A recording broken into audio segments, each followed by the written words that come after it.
So I've been thinking a lot about echo chambers and online outrage. So here is the big idea for this talk.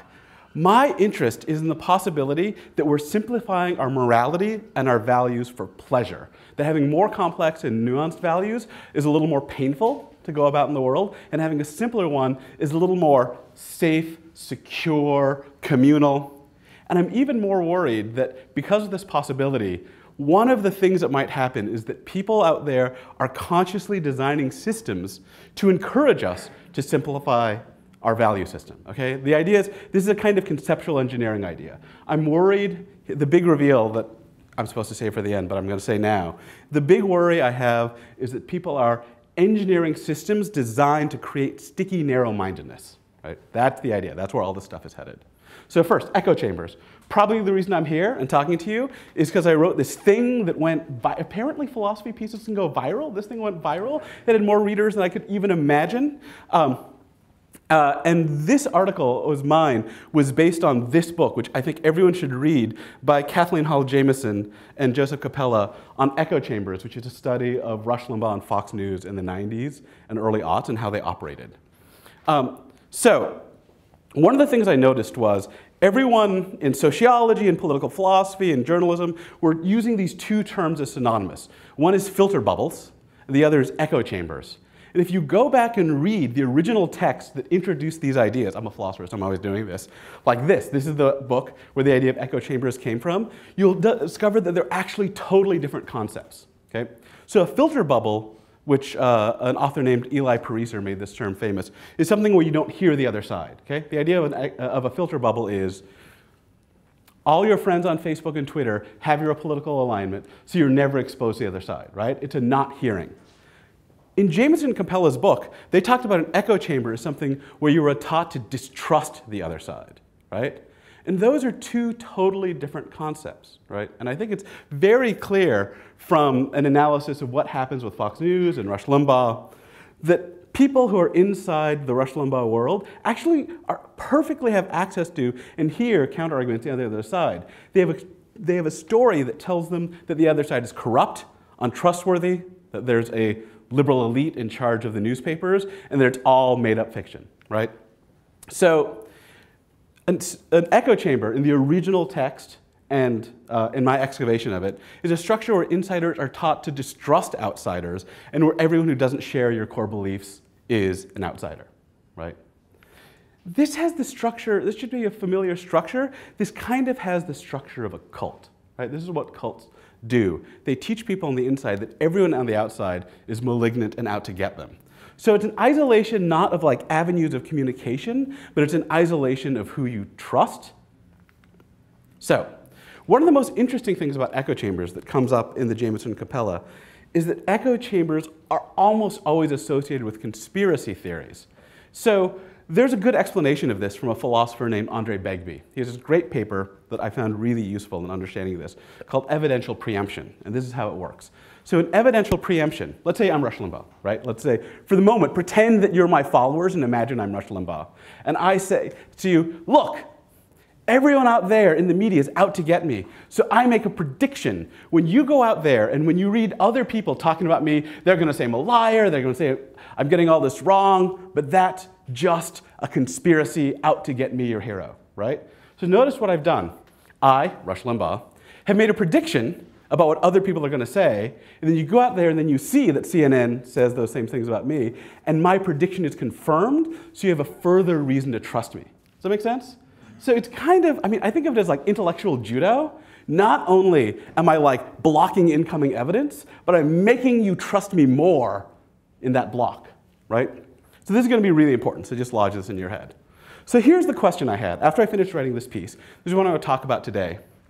Why are echo chambers and extremely vicious political polarization flourishing in today's communication environment? This is a polite way to say Facebook and Twitter, right? Okay. What's the relationship between new media communication technologies and echo chambers? So I have no idea. It's a serious question for me. Because as you can tell, echo chambers, they are cult mechanisms. We've seen them. They've been with humanity as long as we know, right? Why is this explosion now? It seems to be happening online, so what's the connection? And in particular, what is this, While I was researching this, I spent a lot of time reading American alt-right websites like Breitbart, and I read the comments section every day for 3 months, and I actually wanted to die. I had to stop for like emotional and health reasons, right? But you find this stew, and the stew is conspiracy theories and moral outrage, right, in this particular note. So I wanted to understand, by the way, I should also say, I also think there are echo chambers on the left, and when you go into those, you find exactly that same mix. I'm not saying, by the way, that the two are the same. As far as I can tell, the right-wing echo chamber in America is this enormous gargantuan mammoth, but they exist on both sides, and they seem to have that same stew and that same flavor. So that's what I want to understand. So here's our method. This is a method that people say comes from a philosopher named Gilbert Ryle, but you can actually find it in Schopenhauer. It's called creature construction. We're going to imagine ourselves into the role of a large-scale belief manipulator, okay? Imagine you want to take control of people's beliefs, right, by injecting ideas into the discussion. How would you do it? So put on your most evil hats, and we're going to look for techniques of belief manipulation. So there are going to be 3 parts of this. Here are the 3 different streams. Trust me, they're all going to sound different, and then we're going to get to the same place, hopefully. The first is false clarity. The second is porn. I told you we're going to talk about porn. And the third, that's why you're here, right? No, I don't know. We're going to talk about porn. You're going to hear a philosopher talk about porn. I wrote a paper about porn. I wrote 2 papers about porn, sorry. And games. This is, by the way, this is apparently my brand now. I've written papers about games and papers about porn. So this is what I do now. Gamification of Twitter. And hopefully these will all connect for you. So here's the first idea. It's about clarity and false clarity. And this idea I've been having that clarity sometimes is a thought ender. So if you look at the history of philosophy and the history of a lot of what it is to be rational, you get these descriptions of these like endless processes where you have to figure out everything and get to the bottom of everything. But we are not beings that can think infinitely. We are limited beings, right? We have a small amount of time, and so we need to manage our cognitive resources. We need to know where to spend our intellectual efforts and our intellectual focus, right? So we need a quick and dirty way of knowing when to end an investigation without having explored it all the way to the bottom, right? If every line of thinking you had to explore to the bottom, then you would never get anywhere. You would be like a philosopher, which we don't actually do things successfully, right? Most people in ordinary life need to know quickly when an investigation is probably thought through enough. So we need a heuristic. If you don't know this term, this is a rule of thumb, right? We need a quick and easy, quick and dirty principle that lets us figure out most things, not perfectly, but quickly. So here's my proposal. We use a sense of confusion as a heuristic for continuing investigations, and we use our sense of clarity as our heuristic for ending investigations. Does that make sense? So when things feel clear to us, we stop thinking about them. So if that's right, there's a vulnerability here. And you can start, if you put on your evil epistemic manipulator hats, you can start to see what that vulnerability is. So if you're evil, this is what you should think. If you can give a system of thought a feeling of clarity, people will stop thinking about it. They'll stop investigating it, right? So you want it to feel clear. This is kind of a manipulation of attention. So this thought-terminating heuristic, I think of something like an invisibility cloak for your brain, right? So here's a way to put it. John le Carré, when I give this lecture in America to American students, no one knows who that is. I'm assuming in here, most of you know who John le Carré is. Spy writer, also actually worked in British intelligence, so he knew what was up. He said in his famous series on George Smiley, every book he would remind you, the best spy didn't look like James Bond. The best spy was boring, normal, bland, something that your eyes glanced over, right? Something that said it was uninteresting, nothing is worth thinking about here. Similarly, stage magicians, if you know how they work, the way a stage magician works is, if a stage magician wants to do something down here, they make this hand look really interesting and flashy, and they make this hand seem really boring and dull, right? They know how to send signals of boringness and dullness. So the idea here is, does this make sense? If you control these signals of interesting, boring, right? Confusing and think about, clear and settled, you can start to manipulate people's attention. So here's a test run. A lot of this is philosophy, but there's evidence from cognitive science that this actually already happens. So there's this term from cognitive science called processing fluency. Processing fluency is just how hard or easy it is for you to think about something, right? If it's easy to think about, it's processing fluent. If it's hard to think about, it's not. So we use processing fluency as a shortcut to acceptance. So psychologists have found that the easier a task is, if you look at a proposed belief, the easier it is to understand the sentence, the more likely you are to accept it, and the harder it is to understand, the less likely you are to accept it. There's actually a reason this is a good rule of thumb, this is a good heuristic, because most of the time, things are easier to think about if you have experience with them, and things are harder to think about if you don't have experience with them, right? So it's a good starting rule of thumb, but it can totally be manipulated. For example, clear replicated results show that when something is, first of all, if you see an idea, right, a sentence you've never seen before, and you're asked to rate its reliability, how likely it is to be true, you'll all assign it something. And if we show you the same thing a month later, your belief in it will go up because it's familiar, right? It's easier to process. Here's another thing. This is the thing I find most terrifying. Almost everyone is more likely to accept a sentence written in a legible font than a hard-to-read font. The idea is it's easier to process, right? Seems, so it grabs this heuristic of ours. This can be gamed, right? Evil manipulators can take control of this. This is what slogans are. This is what mottos are. This is what internet memes are, right? They work because it's presented in a familiar format. That familiar format gives you a reason to accept it. So, next step. That's the first little warm-up. So let's be hostile belief manipulators. We want to create a system that maximizes the feeling. Oops, sorry, this is slightly out of order because I'm dumb. I just had an incredible idea this morning and tried to rewrite part of my talk, so this is not something you're supposed to do. So to understand this, so what I want to hack, if I'm an evil manipulator, and I want to give you a sense of clarity, I want to hack your sense of understanding things, right? I want to make it feel to you like you understand something, even if you don't understand it. So what is understanding? There's a really useful literature from the philosophy of science about what the nature of understanding is. And a little bit of background. Most philosophers have been really interested in the nature of knowledge, which tends to be understood as being sure about individual facts. And a lot of philosophy of science people say, like, that's not what we actually care about. We care about something more important. We care about understanding, which is something broader, which is about a relationship between facts. So there are some theories out there. Catherine Elgin says understanding is grasping a coherence relationship and not just seeing the individual facts, but how they fit together, right? John Kvanvig says that understanding is facility with the terrain. So it's not just having individual facts, but able to move between the parts and the ability to accommodate new information. And Michael Strevin says, also when you have understanding, you can communicate it, right? You can get that understanding to other people. So here's the phenomenon of understanding. So if we want to be hostile belief manipulators, this is what we want to do. We want to create a system that maximizes the feeling of things sliding into place in a coherent network, maximizes the feeling of seeing connections, maximizes the capacity to generate some kind of explanation, and maximizes the sense of communicability. Make sense? So, and we, evil manipulators, even though it's kind of hard to do, have an advantage. People who are trying to get genuine understanding have to actually pay attention to what's true. We don't, right? We can engineer our system for like the maximum feeling of clarity. This idea actually comes from my mother, adapted a little bit. My mother used to tell me that I liked fast food more than home-cooked food, but that's because the fast food people didn't care about my health, so they could just maximize deliciousness. But if you care about health, you can't maximize deliciousness. That's the same idea, right? Does that make sense? If I care about truth, I have to balance things. If I just want to get you on my side, I can just make it maximally brain delicious, right? Make sense? I can pursue the sense of understanding without actually pursuing real understanding. So here's one obvious case study. I'm not going to talk about this a lot because I think it's super obvious.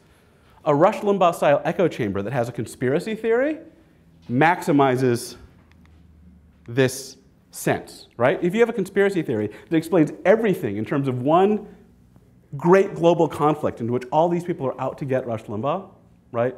Then you can explain all these complexities of the world. And it's not just that you have a place for them, you have a robust explanation. You can say like, the reason there's this disagreement, it's not mysterious, it's because the New York Times is in the grip of this cabal of people that are run by Hillary Clinton, right? So you can give explanations, and typically in conspiracy theories, everything is connected, right?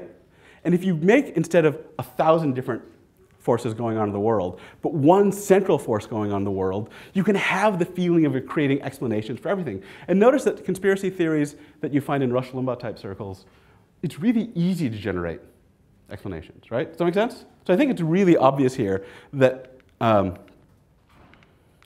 echo chambers create this feeling of clarity and get you to stop thinking about the theory.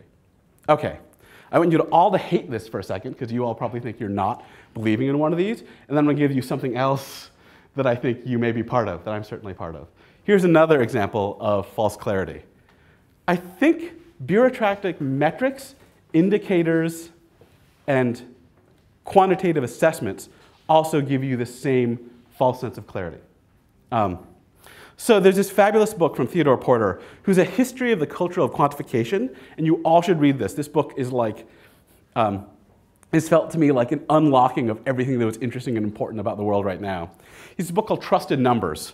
And he says that there are two ways of knowing, qualitative and quantitative. And he thinks they're both important, but he thinks we've radically overvalued quantitative ways of knowing, right? And here's his explanation. He says, when you get a transition from qualitative to quantitative ways of knowing, what happens is qualitative ways of knowing tend to be rich, nuanced, and sensitive, and quantified ways of knowing strip out richness of information, nuance and context sensitivity, and make information that's portable and comprehensible in radically different places, right? So here's an example. This is, I think, my single favorite example ever. You know, in England, you used to measure land in the hide. Have you heard of the hide? A hide is the amount of land required to feed an average family and keep them alive. Okay. So notice that hides, can you feel this now? Notice that hides are radically sensitive and changing to local environments, right? A hide near a river is really small. A hide in a field is medium-sized. A hide in a desert is large. It's also sensitive to fluctuation. So a field, this particular part of the woods, might be flush most years, but we know 1 out of every 10 years it drops to nothing and a family would die, right? So a hide measures this. But in order to govern a hide, the only people who know who a hide is are the people who live there, right? Central bureaucracies can't figure out what hides are. So when we start getting centralized governments and we need to manage land from the center, we move towards the acre. Notice the acre loses all functional sensitivity, right? Loses all the rich contextual knowledge, loses the most maybe important thing to know, but what it is it's easily aggregatable by anyone, right? Anyone can build a map with it, anyone can use it. Sally Engle has another fabulous book, which is basically an extension of that to the future. It's called The Seductions of Quantification. She was a part of several UN teams that made various, you know, things like the Human Development Index that assigned a number to every country based on its degree of human quality. She was on the commissions for this, and then she turned an anthropologist's eye to trying to figure out how and when these metrics got made and why they got made. And one of the things she found was, once you get these rankings, they get stuck in everybody's brain and everyone just starts using them, right? The thing they care the most about is the place of their country on the rankings. She has this amazing definition. She says that indicators and metrics, this is her definition of the idea, present a false front of authority by hiding the complexity and subjectivity of their manufacture, right? What it is to create a metric is you have 1,000 pieces of information that you've interpreted, and what you output is, here's a single number, right? And it's vastly powerful, because once you have that number, you can create a ranking, right? You can see exactly where everything stands. So I think it's helpful here for me, I always think about this in terms of the educational system, because I work in education, and I'm not sure about you, but in my educational system, we're getting a march toward quantification more and more every year. The newest march is that every budgetary request for my requirement has to be justified by quantitative data about how it will help student success, where student success is defined only as graduation rate.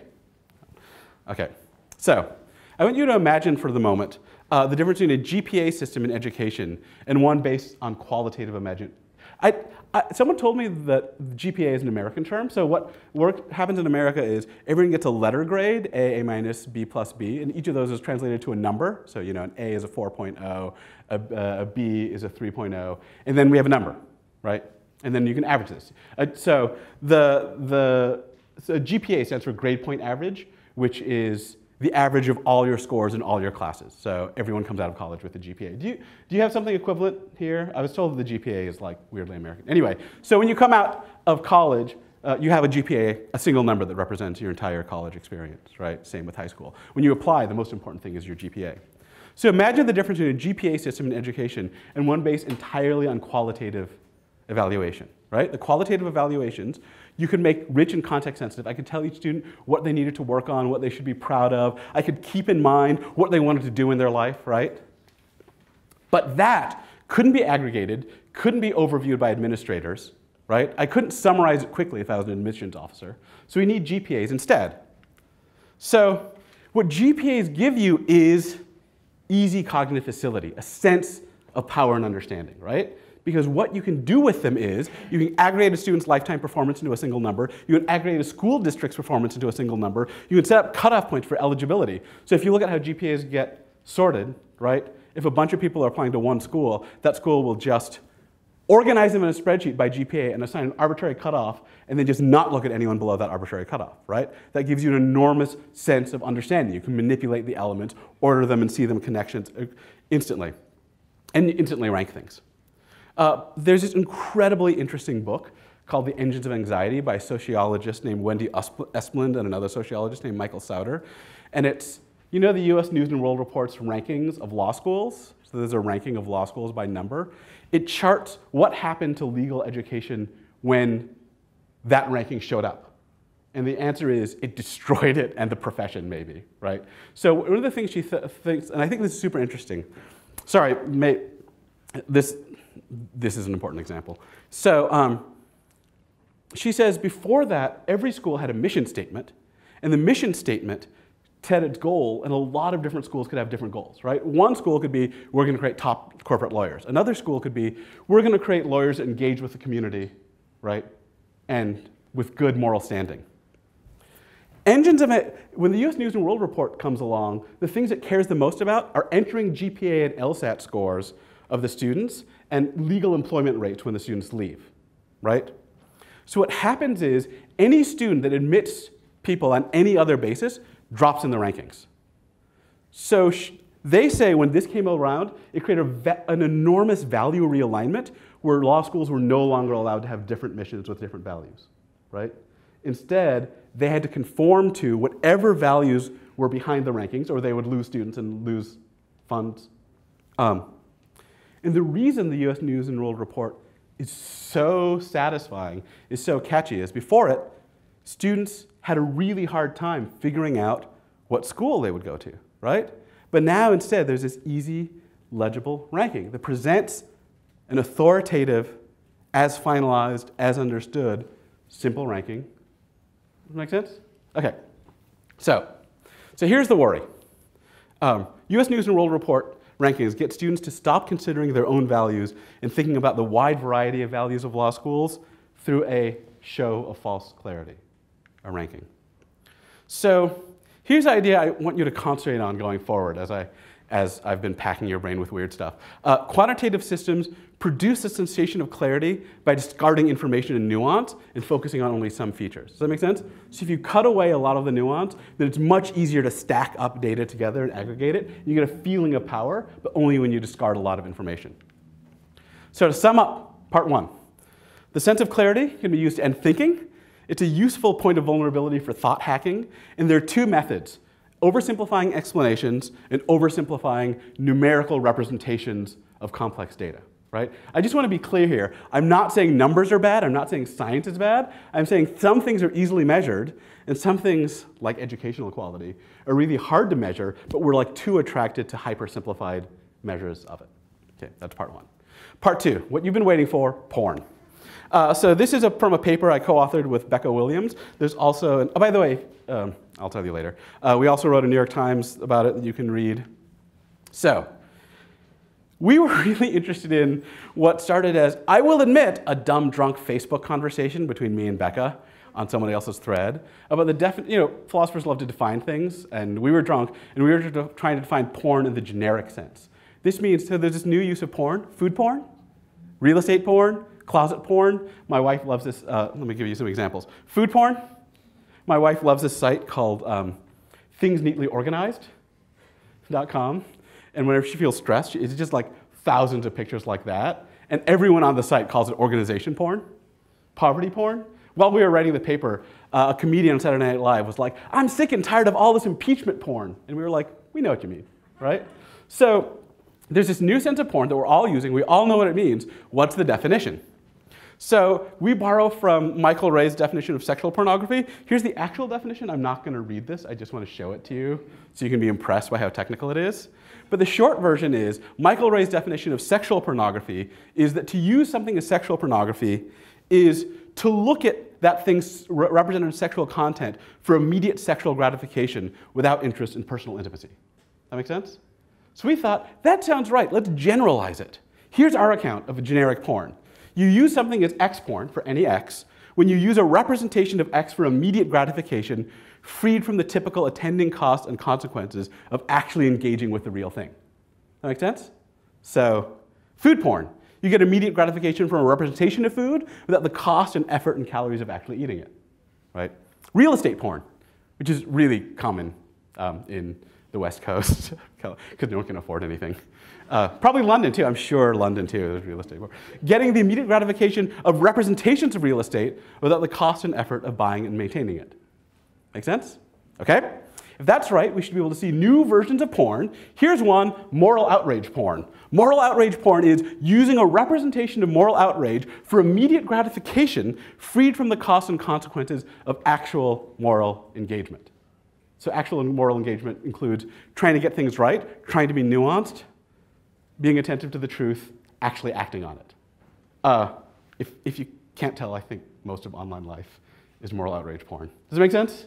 Okay, so I want to be really clear. Every time I've given this talk, someone misreads this. I'm not saying moral outrage is bad. I'm saying moral outrage porn is bad, right? If someone says sexual pornography is bad, they're not saying sex is bad, right? So I am not saying, there's this like Jonathan Haidt, he's a American thinker, is like, there's too much outrage like around the world. We just need to be civil and respect each other. I'm not saying that at all. I think genuine moral outrage is important, it's crucial, and it's because real moral outrage is so important that the porn version is particularly terrifying. Because I think the porn version undermines the function of the genuine thing. So moral outrage porn involves using your moral outrage for the sake of immediate gratification while avoiding the demands of actually good action. Does this make intuitive sense? Can you kind of feel like what this would be like? And I just want to be clear, not all porn is bad, right? I don't think there's anything wrong with using a representation of food for immediate gratification, but there is something wrong, intuitively, with using a representation of moral outrage for immediate gratification. So what's wrong? One way to put it is that there's something wrong about using your moral beliefs for pleasure, right? That's not what moral beliefs are for. I'll skip this. Okay. So I think the deeper danger is the use of moral outrage porn invites us to instrumentally alter our moral belief systems and moral life for pleasure. What this means is, instead of trying to get your moral beliefs to match what's morally true or good, you move them around to maximize the pleasures of moral outrage porn, right? So how would you change your moral belief system to maximize the pleasure of it if you didn't care about getting things morally right? I think you would simplify it, right? If things are complicated, you keep having to pause, you don't get as much moral outrage, and you don't get it with much of that pleasing sense of security. And you'd want to surround yourself with input that maximizes the pleasure, like obvious portrayals of evil on the other side, and lots of people on your side wronging you on, right? That would increase the pleasure. So using moral outrage porn invites us to, and this is a technical term that I'm making up, I guess, instrumentalize our values and moral beliefs, right? It asks us to invites us to change our moral beliefs and simplify them to increase the pleasure we get from engaging with this pornographically. So think about the difference. If you actually wanted to get your moral beliefs right, you'd be sensitive to nuance, and you'd be open to the possibility that you're wrong. If you were just out to maximize the pleasures of moral outrage porn, you'd want a simple belief system that was easily triggered and constant exposure to simplistic portrayals that reinforce the belief system while triggering the pleasurable outrage. I'm just hoping that this is seeming familiar to you from like your experience of looking at people talking online. So let me put together parts 1 and 2. Let's say you want someone to accept a system and then stop thinking about it. You would want to create a belief system that condemned in clear and simplistic terms the other side in a way that made you feel smug and superior, and at the same time offer a clear and usable explanation of why everyone else was organized to get your group, right? If those things go together, you get something that's pleasurable in payment for simplifying your moral system, and then you get a sense of clarity so you stop worrying about the system. That make sense so far? Hopefully the 2 parts are fitting. Okay, part 3. We're going to take another tangent. Hopefully I'll bring it back for you. Games and gamification. So this is, okay, I'm going to advertise for a second. This is my book, Games Agency as Art. It's coming out from OUP in March 2020. This is 7 years of my life in a book. And it is about why games are a beautiful new art form. And if you understand why, you'll think gamification is terrible. If you don't want to wait for the book, there's a paper version that's out already. Yes, take a picture, buy the book. Thank you. The first chapter is available on my website. I'll tell you about that later for free. So one of the basic ideas is that games, for me, are temporary environments with temporary goals. You enter into an alternate environment and you pick up new goals while you're there, right? I mean, there's this basic idea. My wife and I love each other, and then we finish dinner, and then we pull out a board game, and then we try to kill each other for an hour, and it's really nice, and then we put it away again.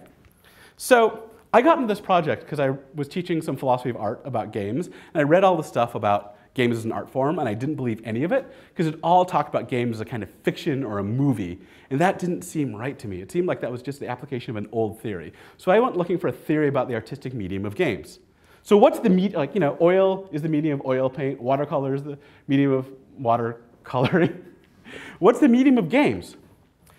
First thought, it's rules, right? Can't quite be right, because this is a game, this is bouldering, this is what I do. And a lot of what makes the game good is not just the rules, but the physical actuality, right? This is another, oh God, this whole talk is just an excuse to talk about this example. This is an indie game called Pew Pew Pew Pew Pew Pew Pew Pew Pew. You control this, you're moving this way. When you fire your jet, you go up, and then when you're not firing, you drop and you shoot forward, and you have to blow things out of your way or dodge them. You don't play with a controller. You play 2 people together with microphones. One controls the jetpack by going and the other controls the laser by going pew, pew, pew, pew, pew, pew. And the hardest part is you start to laugh wildly because you're supposed to play on stage in front of an audience, and you can't make the noise, and your like mouth dries from spit. Anyway, and that's obviously, what's really important there is the ambience of the room, the microphone sensitivity, how dry your mouth is, right? It's not just the rules. Is it the obstacles? That's not quite it either. I think Reiner Knizia, who is a great German board game designer, had it closest when he said this: a scoring system creates the player's motivations in the game, right? So one way to put it is the game designer creates the goals of your in-game self. In the book, the way I put it is, the medium of games is agency. Does that make sense? The game designer creates abilities, and they create goals. They give you a different agent, and you enter into it. And you find out, oh, in this game, I'm cooperating with all my friends to conquer a pandemic. In this one, you figure out, oh, I'm on this team, and we're trying to beat that team, right? You find out new goals, and you find out what abilities you have. So I'm going to try to connect it to you now. OK. One of the reasons I think this is so appealing is because life is terrible in a lot of ways, and games aren't terrible in a particular way. I think one of the ways that life makes us suffer the most is that what we're trying to do is often very unclear, right? Values are unclear. First of all, it's unclear what the right values are. Second, their application is often unclear. Third, there's like 1,000 values, right? And it's hard to trade them off. And it's hard to see how they balance. And then there's a billion other values from other people. So how the hell do we build a society? In games, there's one goal. It's quantified. You know exactly where you stand. You know that everyone else is pursuing the same goal by the same means. Does that make sense?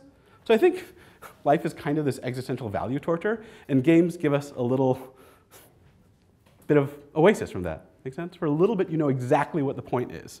And the reason is you're offered a simplified, quantified goal that tells you exactly how well you're doing, and that it's easily applicable to the world, right? Are the pieces starting to come together a little bit? OK.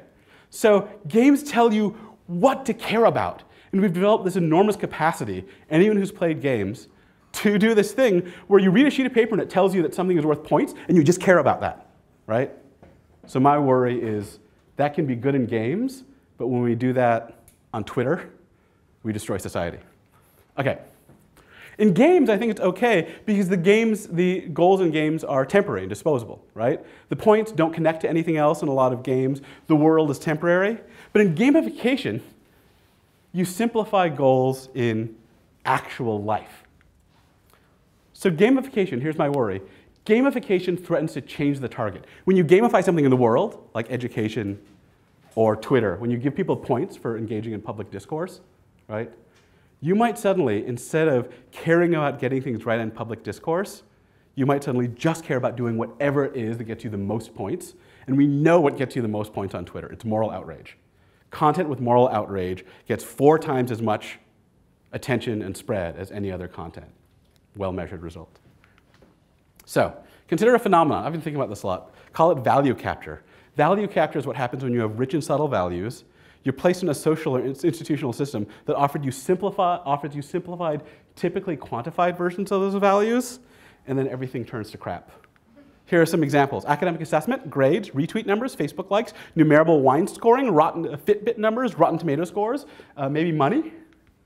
So, like going into school interested in learning, but coming out caring about your GPA or the ranking of your law school.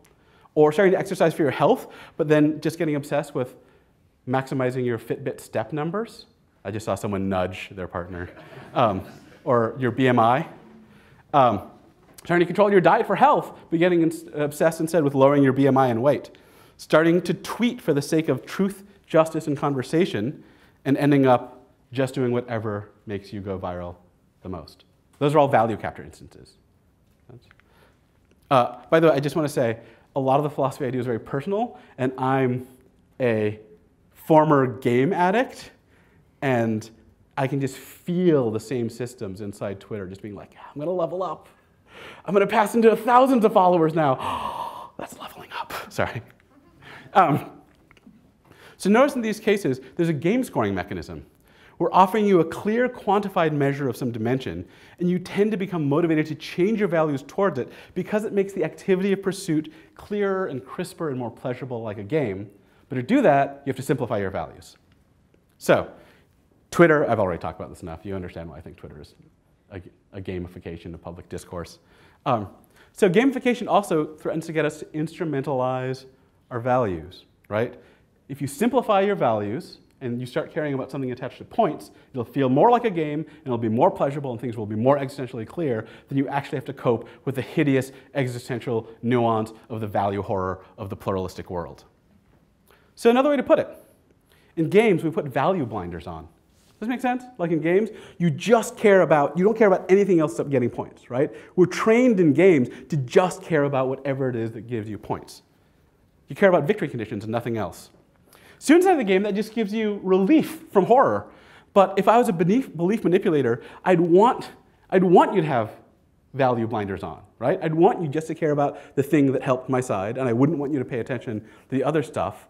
And an easy way to do that would be to attach the values I wanted you to have to a quantified point-like system, right? Okay, so let's put them all together. If you want a system to build a belief system, if you're a truth manipulator, a belief manipulator, and you want to build a system to get it to spread and stick to people, here's what you want to give it. Easy explanations for as many phenomena as possible. That's false clarity. A simplified moral system that condemns everybody on the outside. That's an echo chamber. You want to gamify it so people will focus on a narrow goal and get pleasure for doing so. That gives you the clarity of numbers, connect to the pleasure of games, and then you put it all in an echo chamber. Here's another way to put it, and I'll be honest with you. I've been thinking about this a lot, and I came up with this way of putting it today at 10 a.m. while drinking a cider at St. John's. So we'll see if this works. There's one very food-spattered page. All these systems reinforce and encourage narrowness of moral vision, right? They get you to care about a small number of things, and they try to make it in a very, narrowness is sticky, right? If you're open to nuance and you see the world in all those complicated ways, you get lots of counter evidence and you have to revise your values. If you have this tiny, explainable, well-engineered system that's sufficiently closed to the outside, then you'll be trapped in it, right? It's kind of a belief system trap. So here's how it works. Moral outrage porn gives you pleasure for adopting a simple system. Numbers hide nuance and make the measured thing most salient, right? Gamification gives people pleasure for adopting the quantified and simplified goals. And echo chambers dismiss complexifying new ideas from the outside. If you put these together, this feels to me like my online experience. Right? This feels to me like what I'm seeing in the world. So when you put these all together, seductive clarity, moral outrage porn, gamification, and echo chambers, what you get is systems that give you pleasure as a reward for adopting a moral and value systems, and systems that are designed to be sticky by narrowing your vision, so you just focus on what the system wants you to care about and nothing else. They're techniques for engineering narrow-mindedness. Thanks.